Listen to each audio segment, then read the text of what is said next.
Hello and welcome to Afterlife Topics and Metaphysics. This is Cyrus, and in today's video we are discussing whether or not people reincarnate for dumb reasons and why that is. One of these discoveries that I make, reading lots and lots of literature in this field, researching it, and trying to synthesize large amounts of information into something that is more digestible for people to eat and maybe get just a little smidgen of an idea of what's going on.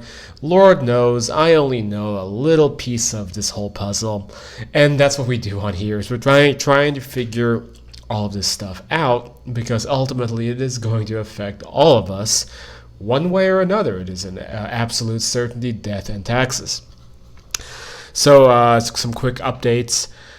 This is day 12 of my isolation after coming down with what is presumably COVID. I can't even say what it is because basically YouTube will censor this video if I say the name of the biggest news story in 50 years. YouTube does not want anybody making videos about it. But what I will say is I'm now on day 12 in this isolation, this lockdown here in Philippines, here in South Philippines, and after about day 10, my body doesn't even know what to do about this virus, and so it just keeps moving around and manifesting as different symptoms. And by about day 10, it decided to finally go into my sinuses, which I really just think it's like my body spent the first 10 days like not knowing what it is or where it was or what to do about it. And then finally my body realized, oh yeah, it's a virus, which means we're supposed to do like stuff that happens when you get viruses, like produce lots of mucus and things like that. So I think now my body finally realized what this weird thing was, and that I need to start producing lots and lots of mucus, which means that I have been really stuffed up, taking a lot of Claritin. Basically, it's like right now it feels just like having a cold. And I mean, it could be I have a new cold on top of the other sickness, but I don't think so because I barely go out. So I think it's the same sickness. Really weird symptoms, my body just trying to figure out what the heck is going on. That's how it's been for the last 12 days. I'm still quarantined in a city here in South Philippines. It's getting just stranger and stranger by the day. The city gets more and more locked down. I'm seeing fewer and fewer cars on the street. I'm also seeing fewer supplies in the stores, which is a little bit worrisome. I've noticed now that there is no longer chicken or rice being sold at the 7-Elevens. That worries me a little bit. I don't think we're going to run out of supplies, but it just makes me a little bit nervous because no one can get in, no one can get out. It seems to be getting worse by the day. It's a lot like, I don't know, I mean, what was it like during World War II? You know, it must have been something kind of like this. Uncertainty every day and just being locked down. So that's where we're at. So with that out of the way, let's continue talking about today's subject, which is reincarnation. That is to say, dumb reasons why people reincarnate. One thing real quick though, please subscribe to this channel if you like these types of subjects, if you think they're important. So why do I bring up this topic? Well, I bring it up because as an afterlife researcher, I will occasionally see the topic arise from someplace. Could be a book by some medium, could be a comment on Facebook, whatever it may be. But from time to time, I will hear something very outrageous about why somebody claims that somebody chose to reincarnate. And doubtlessly this causes controversy because most of us are like, why would we ever want to go to that terrible dimension where everybody suffers all the time, and there's terrible diseases and economic problems and depression and all these issues. Why would somebody reincarnate? Because they I don't know, because they wanted to go open a restaurant. You're like, it's like some strange reason why somebody chooses to come back to the earth plane. Now, one of the more common ones I hear is that somebody chooses to come back because they miss physical sensations, or that they can't eat food on the other side. They miss food so much that they come back to the earth plane because, as a floating orb of light, they're not able to do physical actions. They can't do anything that we used to do here. Now, this is a phenomenon that I call pop culture afterlife information. Why do I say pop culture? Because pop culture has us believe that when you cross over, the conditions are automatically somehow worse than here. It's the idea that in Eastern mythology and in Buddhism, of the hungry ghost. It's the crossed over person who is jealous or envious of our lives here, and because they're jealous or envious, they eventually find their way back here because they're not able to experience the things that they wanted anymore. And then, of course, in Buddhism, the solution to that is to stop wanting or desiring things, and then you will not become a hungry ghost. Now, this is again pop culture afterlife mythology. It's the idea of the ghost that goes boo in the night. And it doesn't seem to have a connection to reality, although it may have just a little bit of a connection, which may be why we hear reports like this. So let's back up. Is there such a thing as a hungry ghost? Is there such a thing as somebody who wants to reincarnate because they miss smoking cigarettes, because they miss eating salmon with bechamel sauce, or because they miss whatever else you love to do here? Maybe you're a dancer and you realize, well, you're a floating orb of light in some other dimension, so you can't dance because you don't have feet, because you're now a non-physical entity, right? And does this happen? So I've thought a lot about this because it's always been a hot button topic. And so when I sometimes hear a report like this, Uncle Joe has reincarnated because he misses dancing and he misses fried food, and you think, why would somebody come back to Earth and reincarnate to be able to eat from the TGI Fridays menu again because they miss onion rings? That's kind of pathetic. Wouldn't that indicate that the other side is inferior to this side if you can't even do the basic things that make you happy? And that is a concern. It is a big issue. But the problem is that when it comes to objective information about the other side, when you research communication from that side, hundreds of years now of spiritualist information, hundreds of years of astral projection experiences from Emanuel Swedenborg up until the present day with modern OBEers, Bullman and Jürgen Ziva and people like this, when you begin having your own experiences like I've been having for about 6 years now, going to that other side, interviewing people, obtaining sometimes verifiable information, which, by the way, if you look on the bottom side of the screen, I have the Afterlife Topics website up. There's a great article about this called Proving Astral Projection States by Obtaining Real Information, just citing a couple of my stories. When you do all that, then you know that this idea is no longer consistent, because you never encounter anybody saying that they miss eating fried food or they miss dancing or they miss any of these things, because it would seem like all of that and a lot more is possible. And so, of course, this has been a recurring theme on this channel if you've watched other videos about the times I've been in astral states eating ice cream with a deceased family member like my mom.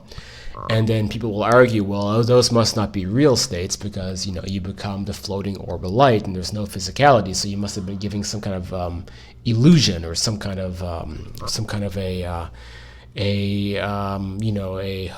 a hallucination, but you just being shown something to comfort you, but it was not a real experience. That's not, obviously it's not accurate, because you can basically cross-corroborate my experiences with a lot of other experiences and a lot of other areas of information, including mediumship information.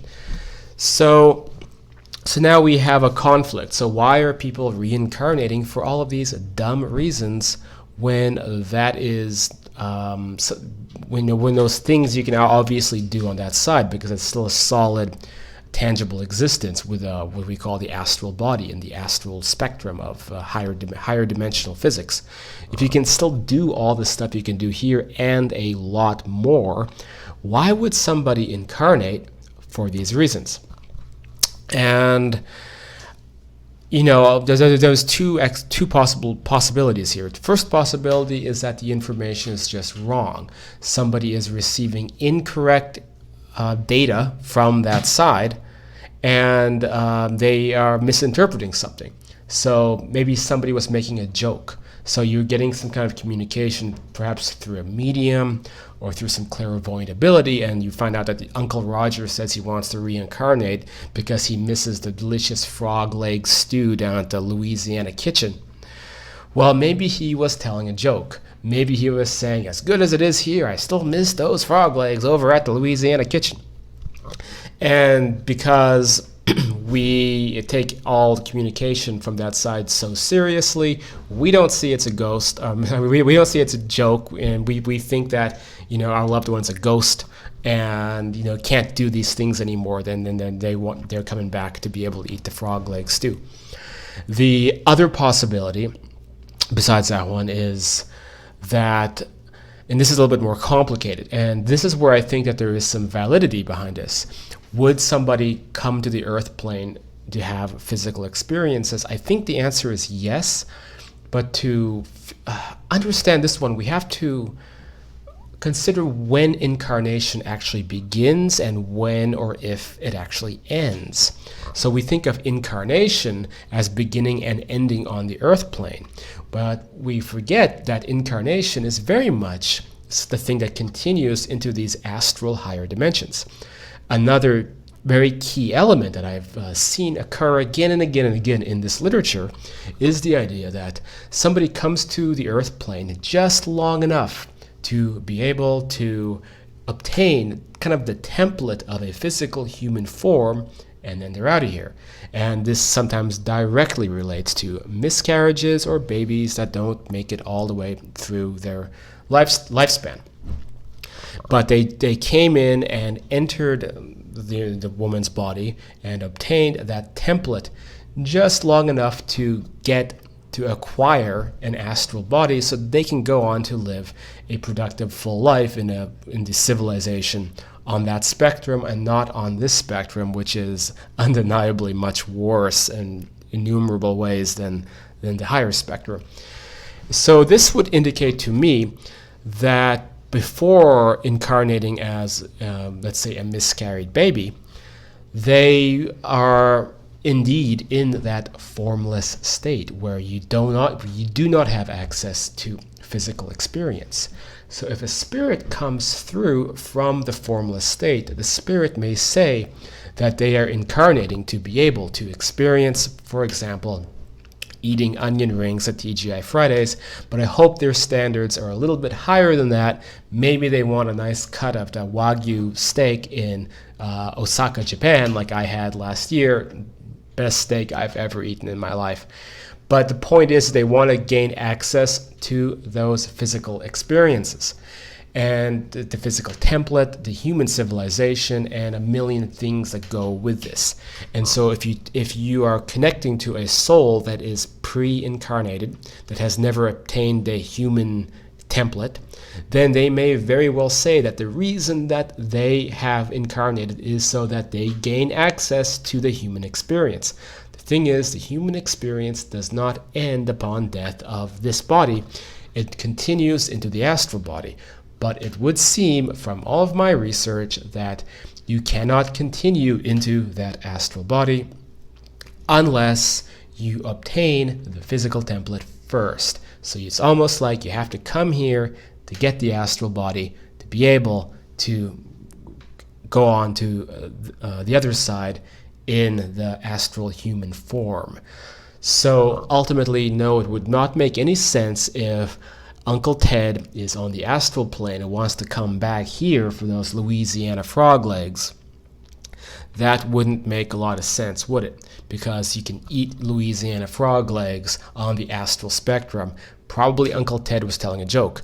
If Uncle Ted was saying the reason that he originally incarnated to, to become Uncle Ted way back when was because he wanted access to physical experiences, then it does make sense, because before gaining that template, he was something else that was probably had no connection to human civilization or physicality. I always imagine just like prismatic field of colors and orbs shooting around, and little fairies and things that we can't really conceptualize, geometric shapes, and maybe not even a full comprehension of what makes an individual unit of consciousness. Kind of this soup that is the causal plane, and that souls, little fairy-like souls pop out of that realm all the time, and you think, I want to go become a comedian. So they go incarnate, go into Los Angeles, and before you know it, they're doing stand-up over at, forget where people go for stand-up in LA. I'm forgetting all the names of the venues I used to go to. Laughs, I think, or something like that. Anyway, you get the point. They want to have a physical experience. They want to have a human experience. They want to have a human civilization experience, and they carry that with them into the next realm, which becomes the astral plane, the astral higher dimensional version of this world. Wow, it's a lot to go over. Probably a lot to think about. Thanks for bearing with me, and thanks for watching this channel. Thanks for supporting this channel and my long, half insane ramblings. By watching, by subscribing. Get involved over here at afterlifetopics.com. Take a quick look. You can click on, let's see. You can click on contact me right here to follow me on Facebook. You can click here to join the Facebook group right here on the right side of the screen. Right here, you can order the Afterlife and Beyond on paperback or Kindle versions on the front. And you can go up here to the top left, Afterlife University. Get involved in our private group, private guest interviews, private discussions. Get on the inside of the Afterlife Topics community, which is only getting bigger and bigger, and also becoming a patron of the channel to work with me one-on-one anytime you want.